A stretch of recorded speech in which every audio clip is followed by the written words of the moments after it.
నమస్కారం. Welcome to నవలా హృదయం. ఈరోజు కథ వసంత శిశిరం. రచించిన వారు శ్రీమతి నవీన గారు. కథలోకి వెళ్లబోయే ముందు ఛానల్ను సబ్స్క్రైబ్ చేయడం మర్చిపోవద్దు. ఇక కథలోకి వెళ్ళిపోదాం. ఆసుపత్రికి వెళ్లి పరీక్షించుకున్న తర్వాత శిశిర చెప్పినట్లే చిన్న చిన్న ఫ్రాక్చర్స్ అయ్యాయని నిర్ధారించిన వైద్యుడు వారం పాటు వాసుకి విశ్రాంతి అవసరమని చెప్తాడు. ముందు రోజు భోజనం చేయకుండానే నిద్రపోయిందని తెలుసుకున్న వాసు ఆమెను బలవంతంగా కూర్చోపెట్టి ఆమె చేత భోజనం తినిపిస్తాడు. ఆమె ద్వారా చక్రధర్ గురించి తెలుసుకుంటాడు వాసు. చక్రధర్ వాసుని చంపడానికి మనుషులను పెట్టించాడని చెప్పడంతో అదంతా తన కారణంగానే జరుగుతుందని శిశిర భావిస్తుంది అని అర్థం చేసుకుంటాడు. ఇవన్నీ జరగడం వల్లనే తనను తాను నిందించుకుంటుంది అని అర్థమై కాస్త బాధపడినప్పటికీ అతని విషయంలో ఆమె తీసుకుంటున్న శ్రద్ధకు మనసు ఉప్పొంగింది. తనను తాను నిందించుకుంటూ బాధ ఆవేశాలతో తనను తాను కొట్టుకోబోయింది శిశిర. అయితే అప్పటికే ఆమె చర్యలకు, తన పట్ల ఆమె చూపిస్తున్న ఆందోళనకు ఏదో అర్థం చేసుకొని తనలో తనే నవ్వుకుంటున్న వాసు ఆమె అలా కొట్టుకోబోతుంటే ఆపి దగ్గరకు లాక్కొని ఆమె పెదవులను అందుకున్నాడు. అకస్మాత్తుగా జరిగిన పరిణామానికి శిశిర షాక్ అయింది. అతడి పెదవులు ఆమె సున్నితమైన పెదవులను స్పృశిస్తూ ముద్దాడుతుంటే ఆమెలో ఏవేవో కొత్త భావనలు కలిగి కడుపులో, గుండెల్లో అలజడి రేగినట్లయింది. అతడిని నెట్టాలని ప్రయత్నించినా కుదరక అతని ఛాతిపై చేతులను బలంగా పెట్టింది. ఇంకేవేవో చిలిపి ఆలోచనలు మదిలో రేగుతుంటే చీచీ అనుకుంటూ కదలకుండా ఉండిపోయింది శిశిర. ఆమె మెడపై ఉన్న అతని చెయ్యి నెమ్మదిగా జరుగుతూ ఆమె వీపు మీదుగా నడుమును చేరి ఆమెను ఇంకా అతనికి దగ్గరగా పొదువుకుంది. ఆమె పెదవులలోని అదరామృతాన్ని జుర్రుకుంటూ ఆమె పెదవులను మార్చి మార్చి గాఢంగా చప్పరిస్తూ ముద్దాడి 15 నిమిషాలు గడిచాక ఇద్దరి ఊపిరి భారం కావడంతో మెల్లిగా ఆమెను వదిలిపెట్టాడు వాసు. అతడు వదలగా దీర్ఘంగా శ్వాస తీసుకుంటూ మెల్లిగా కళ్ళు తెరిచిన శిశిరకు మెరుస్తున్న కళ్లతో తననే అల్లరిగా చూస్తున్న వాసు చిరుదరహాసంతో కనిపించగా ఎలా స్పందించాలో తెలియని మిశ్రమ భావాలతో గబుక్కున లేచి వెళ్లబోయింది. ఆమె చెయ్యి పట్టుకుని ఆపేసిన వాసు ఎర్రగా కందిన ఆమె పెదవులను చూస్తూ ఆమెకు, నువ్వు ఈ విషయం గురించి పెద్దగా ఆలోచించకు. నన్ను నేను ఎలా కాపాడుకోవాలో నాకు బాగా తెలుసు. నా గురించి జాగ్రత్త తీసుకుంటున్నందుకు, నా గురించి ఆలోచిస్తున్నందుకు చాలా థ్యాంక్స్ అని నవ్వుతూ తన పెదవులకు అంటిన తడిని తుడుచుకుంటూ చెప్పాడు. ఆమె సమాధానం ఇవ్వలేక అక్కడి నుండి వేగంగా వెళ్ళిపోయింది. వాసు గదిలో వేగం అందుకున్న ఆమె నడక తన గదికి చేరే వరకు ఆగలేదు. తలుపు వేసేసి తన పెదవులను తడుముకుంటూ జరిగింది తలుచుకొని ఎంతగానో సిగ్గుపడింది. తొలి ముద్దు రుచి తెలుసుకొని ఇది ఇంత తీయగా ఉంటుందా అని మనసులోనే అనుకుంది. ఏ మధు పదార్థమూ ఇవ్వని తీయదనం అది. అలా ఆలోచిస్తున్న ఆమె అంతలోనే, చిచి నేనేంటి ఇలా ఆలోచిస్తున్నాను, అబ్బా ఈ వాసు గారు నన్ను డిస్టర్బ్ చేసేస్తున్నారు, దేవుడా ఒక్క ముద్దుకే ఇలా అయిపోతే నా బిజినెస్ కల ఏమవ్వాలి, నో శిశిరా, నో ముద్దు, నో డైవర్షన్ అని అనుకుంటూ బాత్రూంకెళ్ళి ఫ్రెష్ అయ్యి కాసేపు పుస్తకాలను ముందు వేసుకుంది.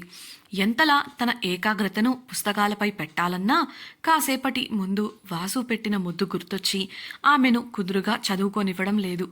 దాంతో నెత్తిన 2 చేతులు వేసుకొని, ఓరి దేవుడా ఇలా అయితే ఎలా స్వామి అనుకుంటూ మంచంపై వెనక్కు వాలి ముఖాన్ని దిండులో దాచేసుకుంది. అంతలోనే ఏదో ఆలోచన తళుక్కున మెరవడంతో మంచం దిగి స్టూల్ అందుకుంది. శిశిర తన గది నుండి వెళ్లటమే చిన్నగా నవ్వుకుంటూ ల్యాప్టాప్ తెరిచిన వాసు ఆఫీస్ పనిలో పడిపోయాడు. కుడి చేతికి గాయం కావడంతో దానికి విశ్రాంతినిచ్చి అన్ని పనులు ఎడమ చేతితోనే చేసుకుంటూ ఉండటంతో పని కాస్త ఆలస్యంగా జరుగుతుంది. అలా పని చేసుకుంటున్న వసంత్ దగ్గరకు కొంతసేపటి తర్వాత వచ్చాడు కిషోర్.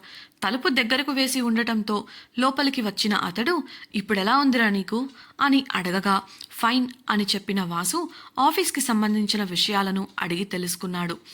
టెండర్ ఫైల్స్ ఎక్కడా అని అడిగిన వసంత్కి, ఓహ్ మర్చిపోయాను, కార్లో ఉన్నాయి, ఇప్పుడే తీసుకొస్తాను అని సోఫాలోంచి లేచి వెనక్కి తిరగబోతుండగా, తర్వాత తేవచ్చులే, ముందు కూర్చో, నీతో మాట్లాడాలి అని చెప్పాడు వసంత్.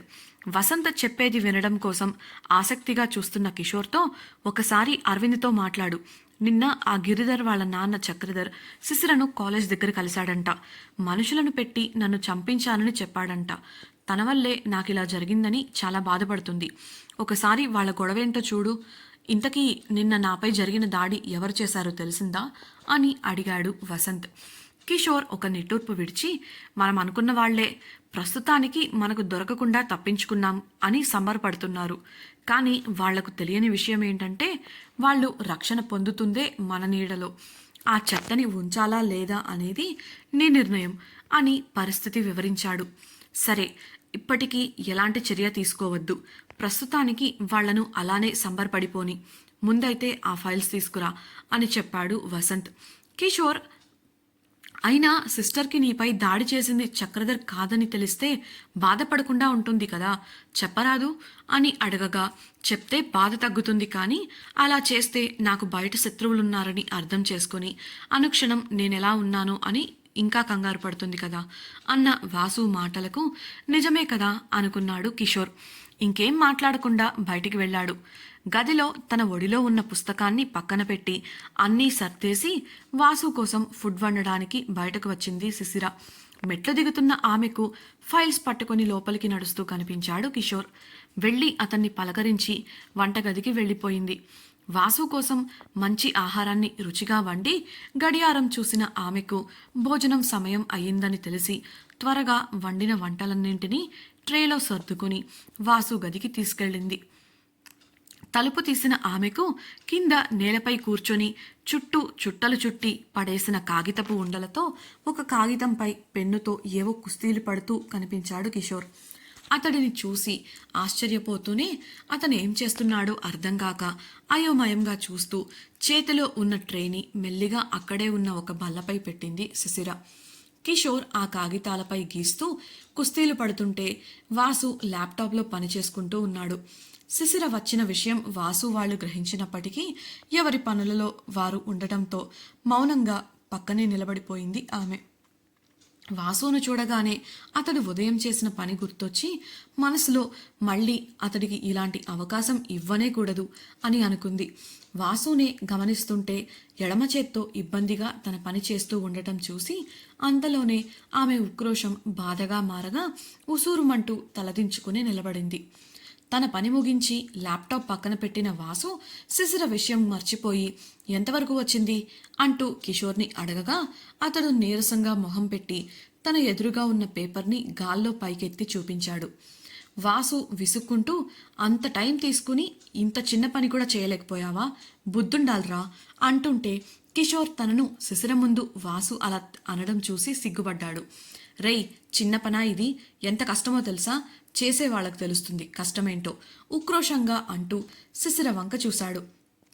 అప్పటికే శిశిరను చూసిన వాసు కాస్త గొంతు తగ్గించి, చెయ్యడం చేత కాకపోతే సరి, నువ్వేం చేస్తావో నాకు తెలీదు, సాయంత్రం లోపు ఈ పని పూర్తి చేయాలి, బయటికి పోయి ఆ పని మీద ఉండు అని అనడంతో ఆ ఫైల్స్ని కొన్ని కాగితాలను పట్టుకుని తలగొక్కుంటూ అక్కడి నుంచి వెళ్ళిపోయాడు కిషోర్. అతడు వెళ్ళిపోగానే వాసుకి భోజనం ఏర్పాట్లు చేస్తున్న శిశిరను చూసిన వాసు ఆమె ముఖంలో ఏ భావం లేకుండా ఉండటం గమనించాడు. ఆమెకు, శిశిర, నేను చాలాసేపటి నుండి ఇలానే కూర్చొని ఇబ్బందిగా ఉంది, కాస్త ఇలారా, అలా వెళ్ళి వస్తాను అని అన్నాడు. శిశిర కంగారుగా, అదేంటి వాసు గారు, డాక్టర్ గారు మీకు 1 వీక్ పూర్తిగా బెడ్ రెస్ట్ చెప్పారు కదా, మీరలా నడవకూడదు, కావాలంటే మిమ్మల్ని మంచం మీద పడుకోబెడతాను, కాసేపు పడుకోండి అని చెప్పింది.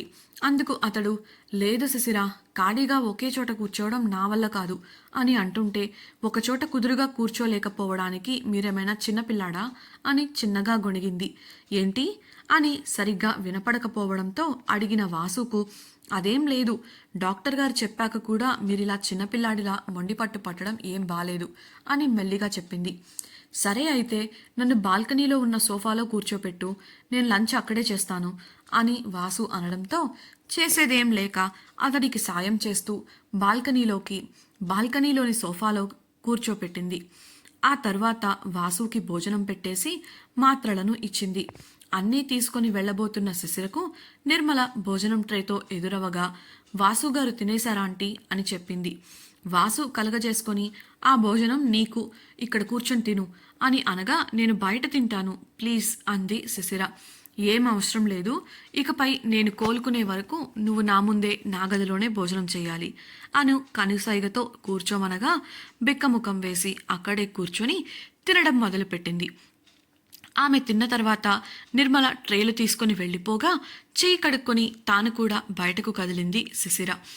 ఆమెను ఆగమన్న వాసు మాటలకు అలకలోనూ కంగారుగా చూస్తుంటే వచ్చి కూర్చోమని తన పక్కన చోటు చూపించాడు వాసు. ఉదయం జరిగింది గుర్తు చేసుకున్న శిశిర కంగారుగా సంశయంతో చూస్తుంటే ఆమె అలా ఉండటానికి కారణం గ్రహించిన వాసు చిన్నగా నవ్వుకుంటూ ఐ ప్రామిస్, నువ్వు అనుకున్నట్లు నేనేం చెయ్యను, ఇలా వచ్చి కూర్చో అని అనడంతో కాస్త ఆలోచించి అతని మాటలు నమ్మి నెమ్మదిగా వెళ్ళి అతని పక్కన సెటిల్ అయింది. నాకు బోర్ కొడుతుంది, కాసేపు నాతో ఉండు, ఏదైనా మాట్లాడుకుందాం అనడంతో ఎదురు చెప్పకుండా మౌనంగా ఉండిపోయింది. మౌనంగా ఉన్న ఆమెను చూస్తూ నువ్వు నీ స్కూలింగ్ అంతా బోర్డింగ్ స్కూల్లోనే చేశావు కదా అని అడిగాడు. ఆమె బదులిస్తూ అవును, నా 5th స్టాండర్డ్ నుంచి చదువంతా అక్కడే జరిగింది అని చెప్పింది. అంటే అంత చిన్న వయసు నుండి హాస్టల్లోనే ఉన్నావా? సున్నితంగా అడిగిన వాసుకు అవును అని సమాధానం ఇచ్చింది శిశిర. అలా చెబుతున్నప్పుడు ఆమె స్వరంలోని మార్పును గమనించాడు వాసు. సాధారణ స్వరం నుండి కాస్త జీరపోయింది. ఆమె కళ్ళల్లో ఒక రకమైన బాధ తాలూకు భావనను గుర్తించాడు. అవేవి అతడికి తెలియనివ్వకుండా ఉంచడానికి ఒక అసహజమైన నవ్వును పెదవులపై అద్దుకుంది ఆమె. కానీ అదంతా వాసు గమనిస్తూనే ఉన్నాడు. అంత చిన్న వయసులో ఎందుకని ఆ స్కూల్కి వెళ్ళావు? మీ ఫ్యామిలీలో ఎవరైనా ఆర్మీలో పనిచేసేవారున్నారా అని వాసు ప్రశ్నించడంతో ఆమెకు ఆ ప్రశ్నకు సమాధానం ఎలా ఇవ్వాలో అర్థం కాలేదు. తాను ఆ స్కూల్కి వెళ్ళడానికి గల కారణాన్ని అసలు అతనితో పంచుకోవచ్చా లేదా, ఒకవేళ పంచుకుంటే ఎలా వివరించాలి, ఆ విషయాన్ని అతడికి చెప్తే ఎలా తీసుకుంటాడో ఏంటో అన్న సందేహాలు మదిలో విహరిస్తుంటే చేతులు నలుపుకుంటూ కూర్చుంది. ఆమె చేతులు నలపడం చూసిన వాసు ఆమె ఆ విషయం చెప్పడానికి ఇబ్బంది పడుతోంది అని గ్రహించి నీకు ఈ విషయం చెప్పడం ఇష్టం లేకపోతే వదిలే, ఇంతకీ నీకు ఇష్టమైనవి ఏంటి అని తన మాట పూర్తి చేసేలోపే శిశిర తల ఎత్తి అలాంటిదేం లేదు, చిన్నప్పుడు నేను చాలా ఎక్కువగా అల్లరి చేస్తున్నాను అనుకుని క్రమశిక్షణ అవసరమని భావించి మా నాన్నగారు ఈ నిర్ణయం తీసుకున్నారు. తాతయ్య ఆర్మీలో మేజర్గా పనిచేసే రిటైర్ అయ్యారు. ఆయన ద్వారానే నన్ను బోర్డింగ్ స్కూల్లో జాయిన్ చేశారు. అక్కడ రూల్స్ అండ్ రెగ్యులేషన్స్ ఎక్కువగా ఉంటాయి కదా, అలా అయితే నేను డిసిప్లిన్ నేర్చుకుంటానని వారి ఉద్దేశం అని తన వివరణను పూర్తి చేసింది. ఆమె మాటలు విన్న వాసు ఆమె కళ్ళల్లోకి చూస్తూ నిజంగానా? నిన్ను చూస్తే అంత అల్లరి చేసే అమ్మాయిలా కనిపించడం లేదే అని అనడంతో చిన్నగా నవ్వింది ఆమె. అలా కాసేపు ఆమె చదువు గురించి హాస్టల్ గురించి మాట్లాడుకుని వాసు 4 జోకులు వేయడంతో నవ్వేసింది శిశిర. ఆ తరువాత ఇక వెళ్తా అని చెప్పి అతన్ని గదిలోకి తీసుకెళ్లి కూర్చోపెట్టి గది నుండి బయటకు వెళ్ళింది. ఆమెకు డైనింగ్ టేబుల్ వద్ద కూర్చొని అవే కాగితాలతో కుస్తీ పడుతూ కనిపించాడు కిషోర్. అతడేం చేస్తున్నాడు తెలుసుకోవాలన్న ఆసక్తి కొద్దీ అతడి దగ్గరకు వెళ్ళిన శిశిర కళ్ళు పెద్దవి చేసి చూస్తూ ఏంటన్నయ్యా ఇది, ఫోర్జింగ్ చేయడానికి చూస్తున్నారా అని అడగడంతో కంగారు పడ్డాడు కిషోర్. మీరు ఇలాంటి పని చేస్తారని అస్సలు అనుకోలేదన్నయ్య అని అనగా సిస్టర్ నేను అలాంటి చెత్త పని ఎందుకు చేస్తాను అంటూ తనకు వచ్చిన సమస్యను వివరించాడు. అంతా విన్న ఆమె నిజంగానా అని అనుమానంగా ప్రశ్నించగా కావాలంటే వాణ్ణే అడుగు సిస్టర్, నన్ను ఇలా అనుమానించడం ఏం బాలేదు, కావాలంటే నాతో మీరు కూడా వాసు దగ్గరకు రండి తెలుస్తుంది అని అనడంతో శిశిర సరే సరే అన్నయ్య నేను ఒకసారి ప్రయత్నించనా అని అడగగా ఆశ్చర్యంగా చూసిన కిషోర్ పేపర్ని శిశిర చేతికి అందించాడు. ఆమె 2-3 అటెంప్ట్లలోనే పని పూర్తి చేయడంతో ఆశ్చర్యపోయి నోరెళ్ల పెట్టాడు కిషోర్. ఆ తర్వాత తనకు కావాల్సిన పనిని ఆమె చేతనే పూర్తి చేయించాడు. అన్నయ్య ఈ పనైంది కదా, ఇప్పటికే ఆలస్యమైంది, మీరు ఇక్కడే భోంచెయ్యండి అని శిశిర అడగడంతో సంతోషించి సరే సిస్టర్ ముందు మా పని రాక్షసుడికి ఈ ఫైల్స్ ఇచ్చేసి వస్తాను అని చెప్పి వాసు గదికి ఫైల్స్ తీసుకొని వెళ్ళిపోయాడు. అతడు తిరిగి వచ్చేలోపు అతడికి భోజనం ఏర్పాట్లు చేసి అతడు రాగానే భోజనం వడ్డించింది. కడుపు నిండా తిన్న కిషోర్ ఆమె వంటలను మెచ్చుకొని అక్కడి నుంచి వెళ్ళిపోగా తన గదికి వెళ్ళిన శిశిర చదువులో పడిపోయింది. సమయానికి వాసు కోసం వంట చేయడం, మందులివ్వడం, ఖాళీ సమయంలో చదువుకోవడం చేస్తూ ఆ రోజును పరిపూర్ణం చేసింది. కొద్ది రోజులలో పరీక్షలుండటంతో సమయం దొరికినప్పుడల్లా చదువుపై దృష్టి పెడుతూ ఉమతో ఫోన్లో చదువు గురించి చర్చిస్తూ ఉంది. మరుసటి రోజు యథావిధిగా పనులు చేస్తున్న ఆమెను వాసు గార్డెన్లోకి తీసుకెళ్లమని అడగడంతో వీల్ చైర్లో కూర్చోపెట్టి గార్డెన్లో తిప్పుతోంది. అనుకోకుండా మెయిన్ గేట్ వద్ద చూడగా వారికి కనబడిన దృశ్యానికి అయోమయంగా ఒకరి ముఖాలు ఒకరు చూసుకున్నారు. నుదురు చిట్లిస్తూ తనని చూస్తున్న వాసుకు కంగారు పడుతూ తల అడ్డంగా ఊపింది శిశిర. దీంతో నాకు సంబంధం లేదు, నేనేం చేయలేదు అని భయంగా చెప్పింది. శిశిర భయానికి కారణమేంటి? మెయిన్ గేట్ వద్ద వారికి కనబడిన దృశ్యమేంటి? ఇదంతా ఏదైనా సమస్యకు సంకేతమా? తెలుసుకోవాలనుకుంటున్నారా? అయితే ఛానల్ను సబ్స్క్రైబ్ చేసి తప్పకుండా రాబోయే ఎపిసోడ్స్ని వినేయండి. అలాగే మీకు ఈ వీడియో నచ్చినట్లయితే లైక్ చేసి మీ సన్నిహితులతో షేర్ చేయండి. మీ అభిప్రాయాలను మాతో పంచుకోవడం కోసం తప్పకుండా కమెంట్ సెక్షన్లో తెలియజేయగలరు. ఇట్లు మీ నవలా హృదయం team. Thank you for listening.